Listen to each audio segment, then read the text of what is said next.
Hello friends, welcome to engineers pride. Last video में हमने ये देखा कि क्वासी स्टैटिक प्रोसेस क्या होते हैं। तो चलिए अब हम हमारे नेक्स्ट टॉपिक की तरफ चलते हैं जो कि है Gibbs phase rule.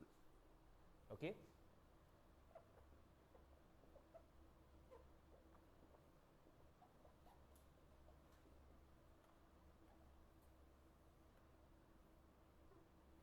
Gibbs phase rule. देखिए सबसे पहले हम ये देख लेते हैं गिब्स फेस रूल क्या चीज है, मतलब क्या रिलेटेड किससे है, क्या बातें हो रही है, उसके बारे में एक चीज देख लेते हैं।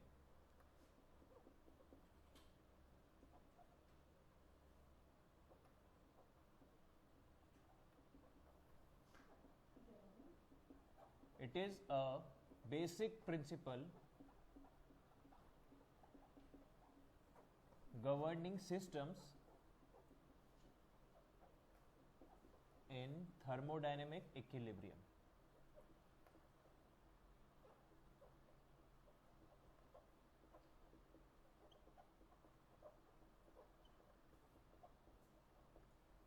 ठीक है, जैसे कि ये डेफिनेशन नहीं है, ये केवल एक लाइन हमने इसके बारे में लिखी है कि गिब्स फेस रूल एक सिंपल सा ऐसा प्रिंसिपल है जो सिस्टम्स को गवर्न करने के लिए कानून जैसा है। ठीक है, कौन से सिस्टम्स? जो हमारे थर्मोडायनेमिक इक्विलिब्रियम में, मतलब थर्मोडायनेमिक्स की दुनिया में इक्विलिब्रियम, थर्मोडायनेमिक इक्विलिब्रियम में जो सिस्टम्स हैं उनका एक लॉ हो गया क्या? Gibbs phase rule. ठीक है, अब देखते हैं गिब्स फेस रूल क्या चीज है। तो according to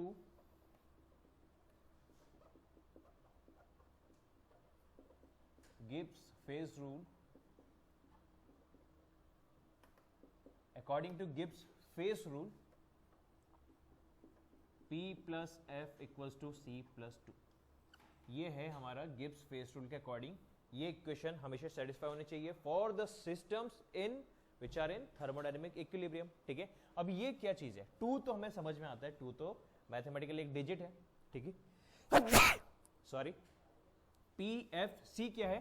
चलिए आइए इनको डिफाइन कर देते हैं। नंबर ऑफ फेजेस तो हो गया हमारा पी, मतलब जैसे सॉलिड है या लिक्विड है या गैस, ये चीजें क्या होती है हमारी? फेजेस। तो नंबर ऑफ फेज हो गया पी। एफ क्या हो गया? एफ को कुछ लोग डिग्री ऑफ फ्रीडम भी बोल सकते हैं, हम कह सकते हैं, ठीक है, लेकिन मेन एफ का actual definition degree of freedom exactly नहीं बोलेंगे। इसको आप क्या कहेंगे? देखिए देखिए, minimum number of independent intensive variables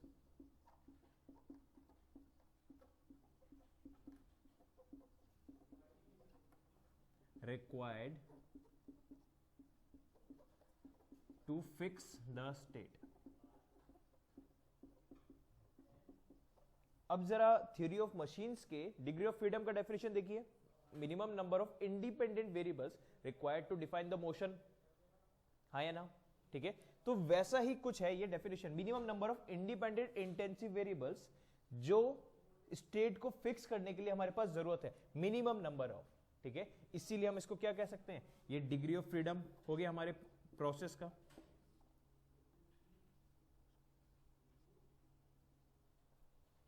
ठीक है, पी एफ सी क्या हुआ? सी का मतलब नंबर ऑफ कंपोनेंट्स।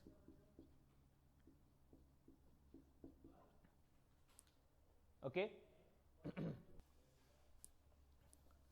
कंपोनेंट से हमारा मतलब हुआ केमिकल कॉन्स्टिट्यूएंट्स।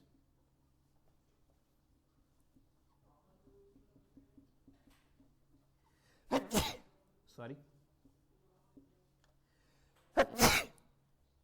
सॉरी, ये समझ में आया फ्रेंड्स? तो देखिए गिब्स फेस रूल क्या हुआ? P plus F, number of summation of number of phases and the minimum number of independent intensive variables required to fix the state। इसका मतलब डिग्री ऑफ फ्रीडम और number of phases equals to C plus 2, number of components से plus 2 करना। समझ में आया? ये होता है गिब्स फेस रूल। अब देखिए जनरली क्या होता है, नंबर ऑफ फेजेस तो आपको देके ही रखते हैं, सी आपको पता चल जाएगा। मेजॉरिटी केसेस में इसका यूज कहां आता है ये फाइंड आउट करने के लिए, जिसको हम डिग्री ऑफ फ्रीडम कह रहे हैं। या क्वेश्चन ऐसा आ जाएगा कि ये फलाना प्रोसेस के लिए, उस प्रोसेस को बताएंगे, उस प्रोसेस में कितने number of independent intensive variable जरूरत है स्टेट को फिक्स करने के लिए। तो इसका मतलब वो डायरेक्ट इनडायरेक्टली क्या पूछना चाह रहा है, वो हमें डिग्री ऑफ फ्रीडम पूछना चाह रहा है, मतलब गिब्स फेस रूल ही लगेगा। समझ में आया? तो थर्मोडायनेमिक्स में जब भी इस तरीके की बात कर दे कि फलाना प्रोसेस में minimum number of independent intensive variables बताओ स्टेट फिक्स करने के लिए, मतलब Gibbs phase rule P + F = C+2। समझ में आया फ्रेंड्स? ठीक है, चलिए ये था हमारा गिब्स फेस रूल। अब हम नेक्स्ट टॉपिक पढ़ने जा रहे हैं, zeroth law of thermodynamics. Zeroth law of thermodynamics पढ़ने से पहले हम एक गिब्स फेस रूल के ऊपर एक दो क्वेश्चन कर लेते हैं। बड़े इजी और बड़े डायरेक्ट है, इसमें कोई बहुत ज्यादा टफ नहीं है। ठीक है, इक्वेशन भी कोई बहुत ज्यादा टफ नहीं है, सीधी सिंपल इक्वेशन है। 3 टर्म्स हैं, 2 गिवन होंगे, एक हमको पूछा होगा। ठीक है, तो चलिए कुछ एग्जांपल्स देखते हैं पहले हम।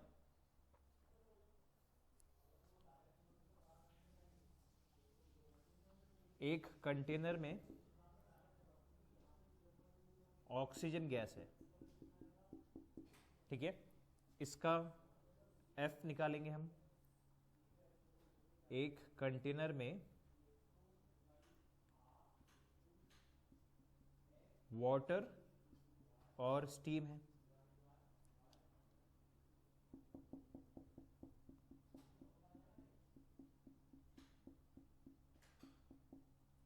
ठीक है, एक कंटेनर में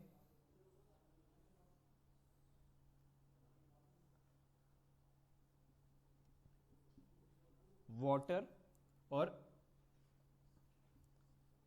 आइस क्यूब्स हैं। ठीक है, ये हमारे आइस क्यूब्स हो गए। और एक कंटेनर में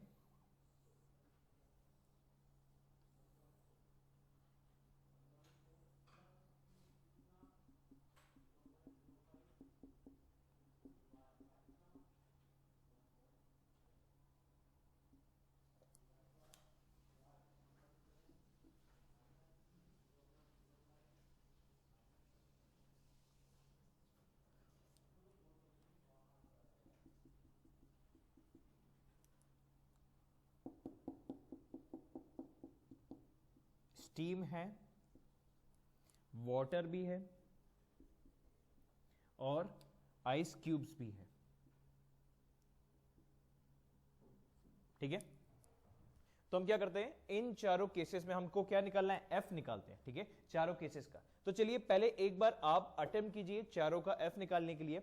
अटेम्प्ट कैसे करना है, जरा वीडियो को यहां पे 2 सेकंड के लिए, 2 मिनट के लिए पॉज कीजिए और चारों का आराम से धीरे धीरे कैलकुलेट कीजिए। क्या P + F = C+2 लगा के F का वैल्यू बताइए। ठीक है, F का वैल्यू पूछा है, मतलब P और C गिवन है, लेकिन वो डायरेक्ट लिखा हुआ नहीं है, P इतना है, C इतना है। आपको देख के आइडेंटिफाई करना है। P क्या था, नंबर ऑफ फेजेस। C क्या था, नंबर ऑफ कंपोनेंट्स या केमिकल कॉन्स्टिट्यूएंट्स। ठीक है, तो इन सभी का पहले P और C निकालिए, फिर आप गिब्स फेस रूल लगा के F का वैल्यू निकाल सकते हैं। F क्या है, बेसिकली मैं पूछना चाह रहा हूं, इन 4 गिवन केसेस में मुझे बताइए कितने इंडिपेंडेंट इंटेंसिव वेरिएबल जरूरत है इनकी ये गिवन स्टेट को फिक्स करने के लिए। ये मैंने क्वेश्चन पूछा गया। ठीक है, इतना डायरेक्ट नहीं पूछूंगा कि मेरे को गिब्स फेस रूल का F का वैल्यू बताओ। समझ में आया स्टेटमेंट, कि इन 4 कंडीशंस के लिए minimum number of independent intensive variables कितने जरूरत होंगे कि ये जो स्टेट दिखाई गई है ये स्टेट फिक्स हो। ठीक है, तो चलिए यहां पे वीडियो पॉज कीजिए और इसको जरा एक बार अटेम्प्ट कीजिए। सभी का पहले मुझे बताइए P और C का वैल्यू।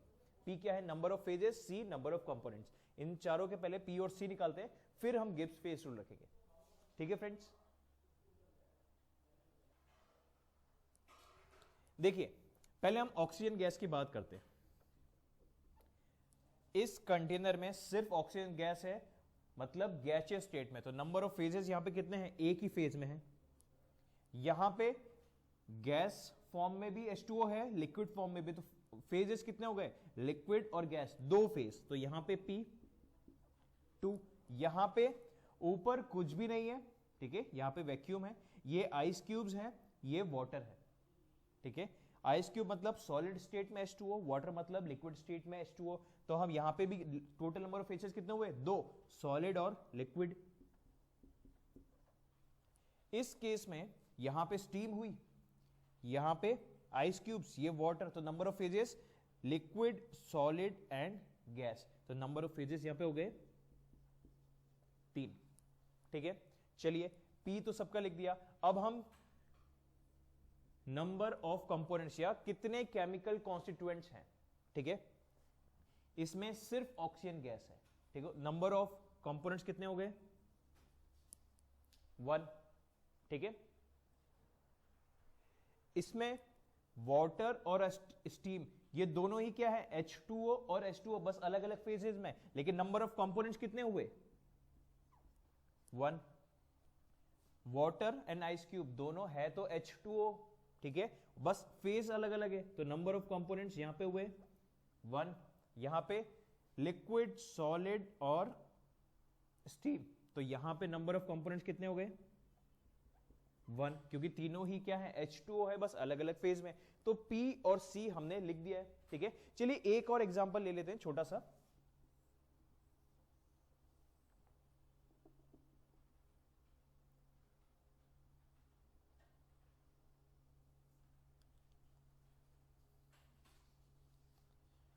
यहां पे आपका वाटर है और बाकी पे है एक ऑयल, ठीक है। इसके लिए भी नंबर ऑफ, और दोनों क्या है? लिक्विड फेज में, तो नंबर ऑफ फेजेस यहां पे क्या है? 1। Liquid, liquid, chemical, number of chemical constituents या नंबर ऑफ कंपोनेंट्स कितने हुए? यहां पे H2O, यहां पे ऑयल का, ठीक है, वाटर और H2O, sorry H2O and oil, तो यहां पे कितने हुए नंबर ऑफ कंपोनेंट्स? 2, ठीक है। अब इसके क्या कैलकुलेट करते हैं? अब हम लिखेंगे according to Gibbs phase rule P plus F equal to C plus 2। तो आइए रख देते हैं हम P plus F equal to C plus 2, ठीक है। तो F कितना आ गया? इसके लिए आया F2, ठीक है। इसके लिए P plus F equal to C plus 2, तो यहां पे F कितना आया? 1, ठीक है। P plus F equal to C plus 2, यहां पे भी F कितना आया? 1।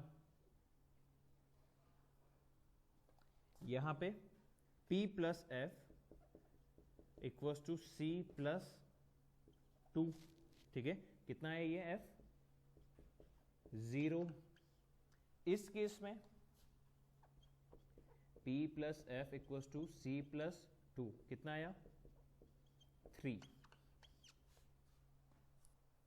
ओके फ्रेंड्स, ये समझ में आया? देखिए यहां पे F का वैल्यू हुआ 2, मतलब हमें 2 इंडिपेंडेंट इंटेंसिव वेरिएबल जरूरत है ये स्टेट फिक्स रखने के लिए। यहां पे एक ही ऐसा वेरिएबल चाहिए, यहां पे एक इंडिपेंडेंट इंटेंसिव वेरिएबल चाहिए, यहां पे एक भी नहीं चाहिए, ठीक है। यहां डिग्री ऑफ फ्रीडम 0, या फिर हम कह सकते हैं इस स्टेट को ऐसा फिक्स करने के लिए हमें 0 number of independent intensive variables की जरूरत है। इसका मतलब क्या हुआ? इसका मतलब हुआ minimum number of independent variables required to fix the state is 0, ठीक है। इसका मतलब क्या हुआ? अभी देखते हैं ये स्टेट को जब हम कहते हैं सॉलिड वाटर, लिक्विड वाटर और गैसियस वाटर, तीनों स्टेट एक साथ को एग्जिस्ट करती है, इसी स्टेट को हम क्या नाम देते हैं? Triple point. Triple point state,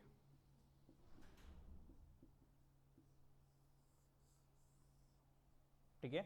और ऑयल एंड वाटर के साथ हमें मिनिमम 3 इंडिपेंडेंट इंटेंसिव वेरिएबल्स चाहिए स्टेट फिक्स रखने के लिए।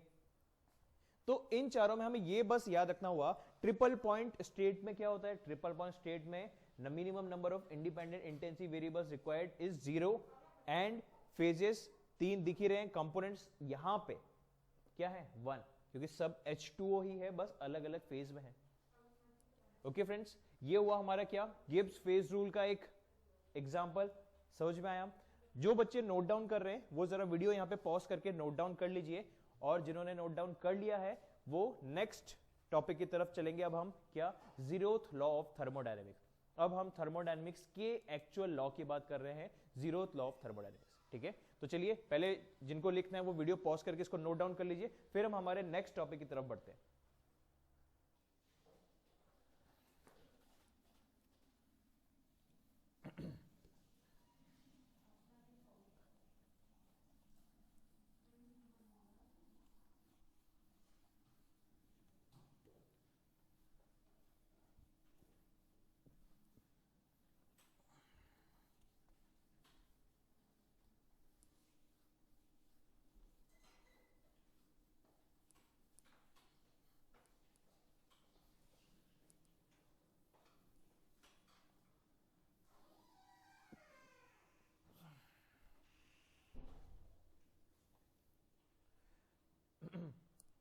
ओके फ्रेंड्स, तो चलिए अब हम स्टार्ट करते हैं हमारा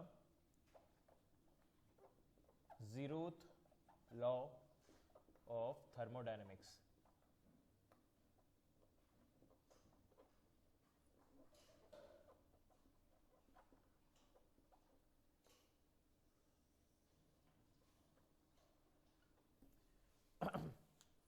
देखिए ये जीरोथ लॉ क्या कहता है, बड़ा सिंपल सा लॉ है, स्टेटमेंट भी बड़ा डायरेक्ट है। ठीक है, अगर ए और बी, ए बॉडी हमारे बी के साथ थर्मल इक्विलिब्रियम में है एंड बी बॉडी सेपरेटली सी के साथ थर्मल इक्विलिब्रियम में है, तो अकॉर्डिंग टू जीरोथ लॉ हम ये कंक्लूड कर सकते हैं कि A and C will also be in thermal equilibrium. समझ में आया? दोबारा सुनिए कि अगर ए बॉडी बी के साथ थर्मल इक्विलिब्रियम में है एंड बी बॉडी सेपरेटली सी के साथ थर्मल इक्विलिब्रियम में है, तो अकॉर्डिंग टू जीरोथ लॉ हम कह सकते हैं कि ए जो इनिशियल थी एंड सी ये दोनों भी थर्मल इक्विलिब्रियम में होंगी। ठीक है, इसमें जो ये बी बॉडी है, ये जो बीच की इंटरमीडिएट बॉडी है, ये एक थर्मोमीटर की तरह एक्ट कर रही है। ठीक है, चलिए आइए हम इसका स्टेटमेंट लिखते हैं।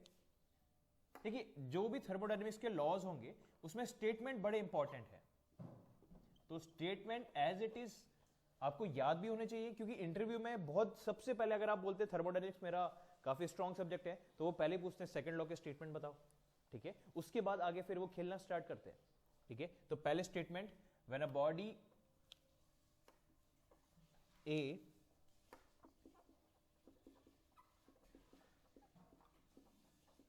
is in thermal equilibrium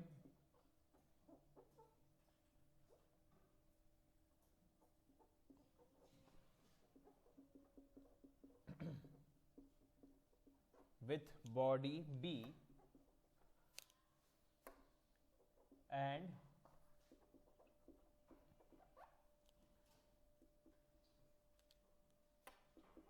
body B is in thermal equilibrium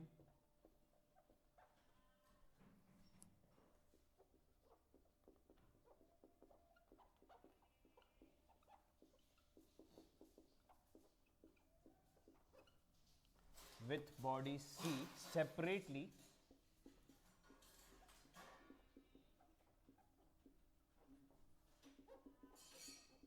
then we can conclude that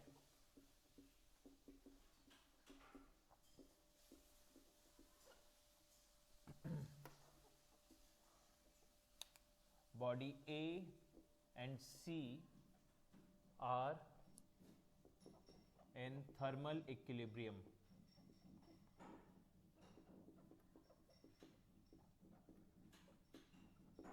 ठीक है, ये हो गया।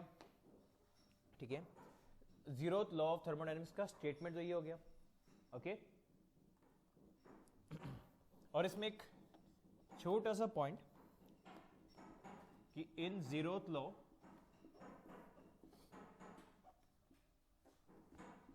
one body acts as a thermometer.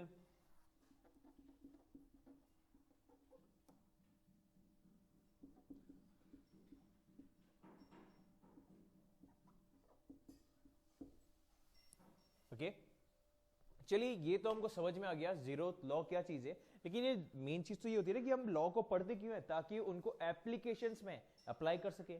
तो यहां पे इसका एप्लीकेशन कहां मिलेगा? देखिए जीरोथ लॉ का application, zeroth law is the basis of जिस कॉन्सेप्ट पे हमारे थर्मोमीटर्स वर्क करते हैं, थर्मोमीटर्स का जो भी कॉन्सेप्ट होता है डिजाइनिंग का, इसका जो बेसिस है वो बेसिस ही हमारा कहां से आया है, जीरोथ लॉ से।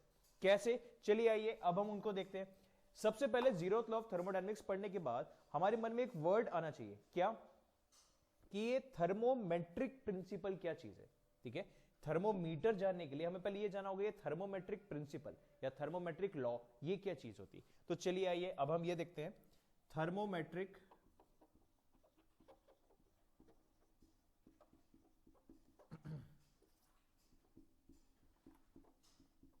प्रिंसिपल क्या है ये देखते हैं।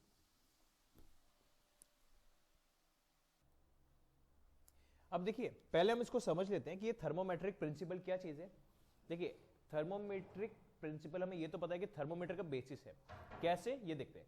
देखिए जब भी हम टेम्परेचर मेजर करते हैं किसी भी तरीके से किसी पॉइंट का, ठीक है, तो टेम्परेचर मेजर करने के दौरान जो पैरामीटर या प्रॉपर्टी सबसे पहले वेरी करेगी, उस प्रॉपर्टी और पैरामीटर को हम पहले फाइंड आउट करेंगे और इस पैरामीटर की मदद से हम निकालेंगे टेम्परेचर। दोबारा सुनिए, थर्मोमेट्रिक प्रिंसिपल या फिर थर्मोमेट्रिक लॉ ये कहता है, इसमें क्या होता है कि सबसे पहले टेम्परेचर के अकॉर्डिंग, टेम्परेचर के साथ साथ जो प्रॉपर्टी या पैरामीटर वेरी कर रहा है उस पैरामीटर को हम पहले फाइंड आउट करेंगे and with the help of this parameter हम टेम्परेचर फाइंड आउट करते हैं। ठीक है, और ये जो प्रॉपर्टी या पैरामीटर है इसको हम कहते हैं थर्मोमेट्रिक प्रॉपर्टी। समझ में आया? तो चलिए आइए अब हम एक इसका स्टेटमेंट लिख देते हैं। ठीक है,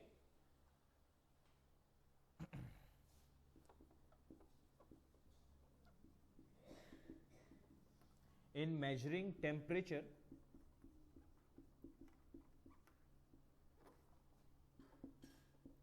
the parameter और property, कुछ भी बोल सकते हो,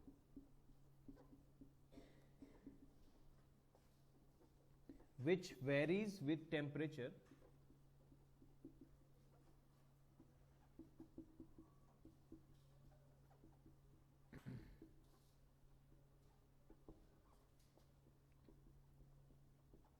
is found first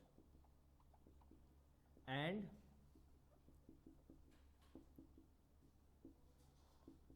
with the help of this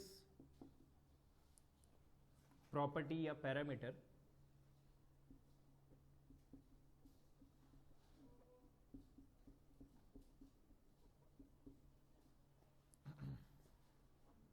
temperature is found।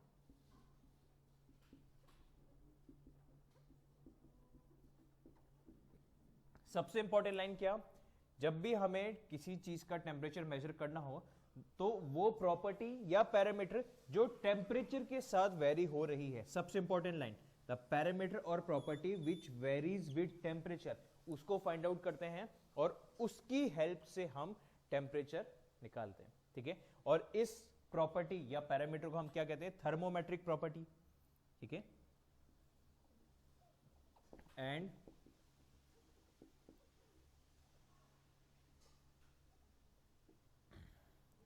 the property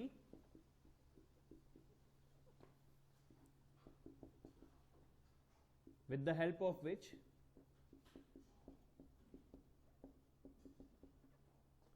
temperature is found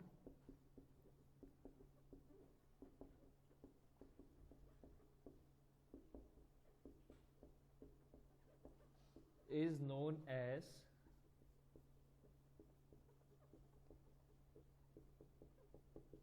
thermometric property, है ना?